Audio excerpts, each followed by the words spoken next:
بندہ سوچتا رہے کہ اس رب نے کائنات کیسے بنائی ہے، کیسی قدرت والا میرا رب ہے، قدرت کے نظارے دیکھ رہا ہے، مگر نیت یہ ہے کہ اللہ کی کبریائی اور اللہ کی شان و عظمت دل میں بڑھ رہی ہے کہ میرا مالک ایسے عظیم پہاڑ بنانے والا، وہ رب کریم اتنی خوبصورت دنیا بنانے والا ہے، تو وہ خالق و مالک کیسی عظمت والا ہوگا۔ اس نظر سے اگر دنیا کے نظارے دیکھ رہے ہیں تو اللہ اکبر، علماء کہتے ہیں یہ آنکھ کا ذکر ہے۔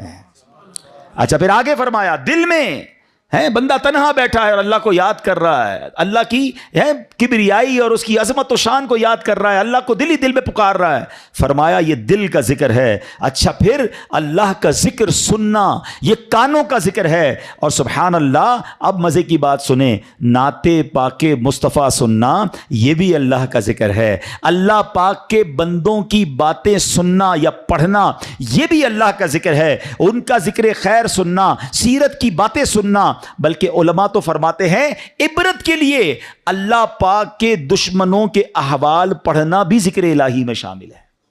اب یہ بڑی عجیب بات ہے، ہو سکتا ہے کسی کے ذہن میں سوال آئے کہ ٹھیک ہے اللہ کو یاد کرنا، اللہ کا ذکر کرنا یہ تو ذکر الہی ہے، اللہ کے محبوب بندوں کا ذکر اللہ کا ذکر کیسے ہو گیا ہے؟ اللہ کے نبی علیہ السلام کا ذکر اللہ کا ذکر، بلکہ دشمنوں کے احوال پڑھنا یہ اللہ کا ذکر کیسے ہوا؟ مفتی احمد یار خان نعیمی رحمۃ اللہ تعالی علیہ نے بڑی پیاری بات بتائی، فرماتے ہیں ایک ذکر ہوتا ہے بالواسطہ اور ایک ہوتا ہے بلا واسطہ۔ بلا واسطہ کیا ہے کہ اللہ ہی کا نام لے رہے ہیں، اللہ ہی کا ذکر کر رہے ہیں، اللہ ہی کو یاد کر رہے ہیں، یہ تو براہ راست اللہ کا ذکر ہو گیا نا، بلا واسطہ، نو واسطہ، کوئی بیچ میں واسطہ نہیں ہے۔ مگر بال واسطہ ذکر الہی کیا ہے کہ اس کے محبوبوں کی محبت کا چرچا کرنا، اس کے دشمنوں کی برائی کا ذکر کرنا، اور وہ کیسے لاجیکلی اب سمجھایا مفتی صاحب نے۔ اب میں آپ سب سے ایک سوال کرتا ہوں، قرآن پاک اللہ کا ذکر ہے کہ نہیں ہے؟ بتائیے، کلام اللہ ہے نا، پورا قرآن ذکر۔ کوئی قرآن پڑھ رہا ہے تو آپ یہ تو نہیں کہیں گے معاذ اللہ غلط کام کر رہا ہے، وہ ذکر الہی کر رہا ہے، ہر لمحہ عبادت کر رہا ہے۔ تو اب قرآن میں کہیں تو اللہ کا نام ہے، کہیں تو اللہ کی کبریائی ہے، کہیں تو اللہ کی قدرت کے نظارے ہیں۔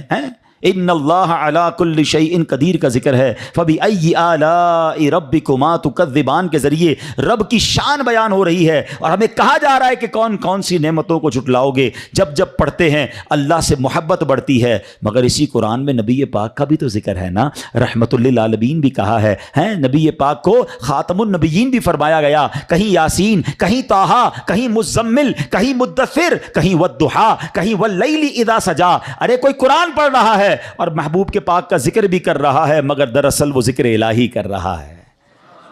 نبیوں کا بھی ذکر، حضرت موسیٰ کا ذکر ہے، حضرت یوسف کے واقعات ہیں۔ اب پورا واقعہ حضرت یوسف کوئی پڑھ رہا ہے تو کیا یہ کوئی کہے گا کہ نہیں یہ ذکر نہیں کر رہا؟ ارے جب قرآن پڑھ رہا ہے